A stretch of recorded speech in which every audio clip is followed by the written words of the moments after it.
Hello everybody, Justin from Lucky 8 Off-Road, and it is official. Welcome to Project I've Lost My Mind, L405.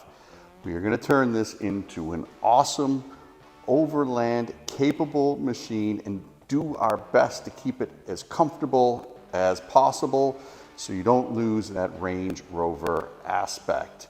The first thing that we need to do is get it inspected, and that way we can drive it around town, see if there's anything else we missed in our inspection. So in order to get inspected, all that we saw lacking was the front control arms.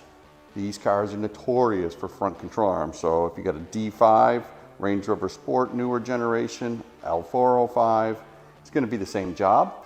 So I'm gonna teach you how to do that job in this little video, and I'm done running my mouth. So cue the intro, I'll get this car up in the air.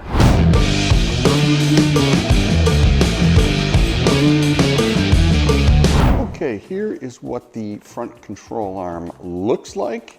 And the first thing you're gonna notice is, hey, these are orange. You're right. We took a standard front control arm, had the bushing pressed out, and then because this truck is an off-road truck and we know we're gonna abuse it, I mean, drive it lovingly, we're going to press in the Polybush, which is gonna give us longer life and better performance.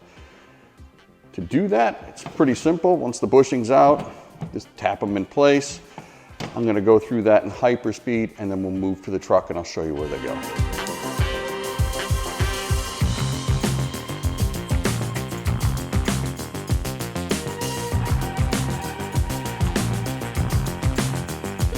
This is the control arm we're trying to replace. These bushings are shot. So this big, long, whoop-de-doo arm goes into there with a ball joint, and then underneath it we got to get a little nut off of it.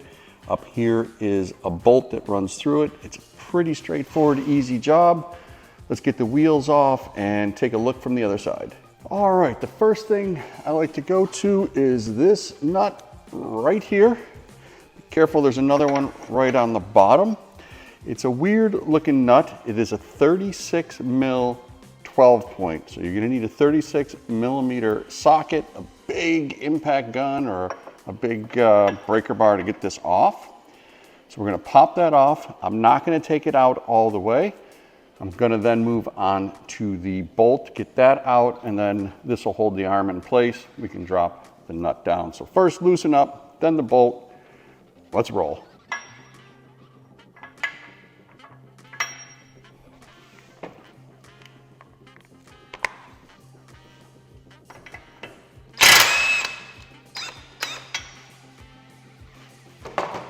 Next up is this bolt. We're going to want to get that out. That's what's holding the control arm in place. But if you look around the corner here, there's this little captive nut. Hopefully that comes off. If not, you'll need to get something in there to stop the nut from spinning. I'm hoping this truck being as new as it is, we won't have an issue. I'm using a 16.18 millimeter on it. Here we go for all the marbles.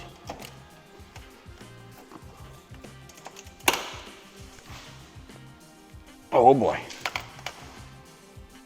All right, we got movement.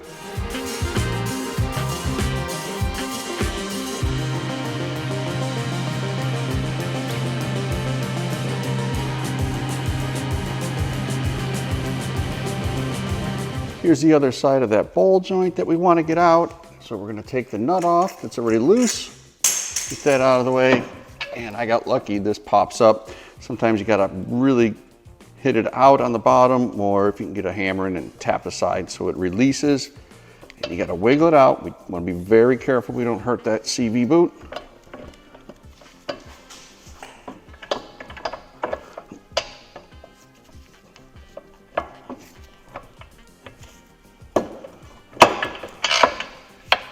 Okay, you're going to want to take your new arm and put it in.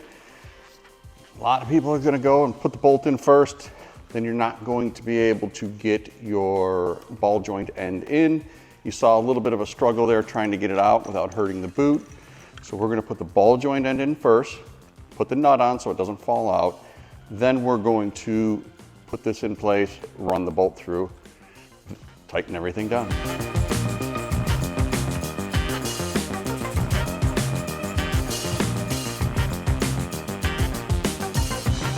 Here's a little make your life easier trick.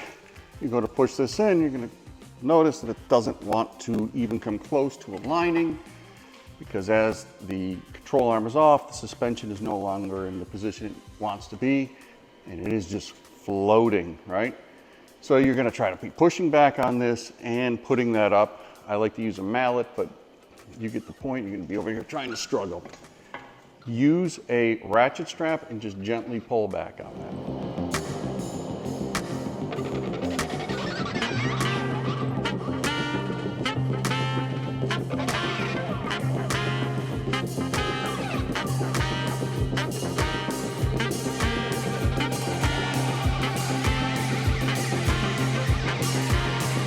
With the control arm tapped into place with a mallet, you'll be able to align the bolt, run the bolt in, put the captive nut on. If you need new hardware, we've got that in a kit also. So bolt, don't tighten it all the way yet. We're gonna get it in pretty good. Then we're gonna put this lower nut on.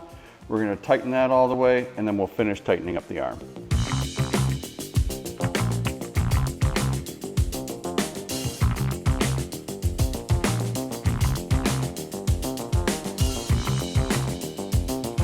There you have it.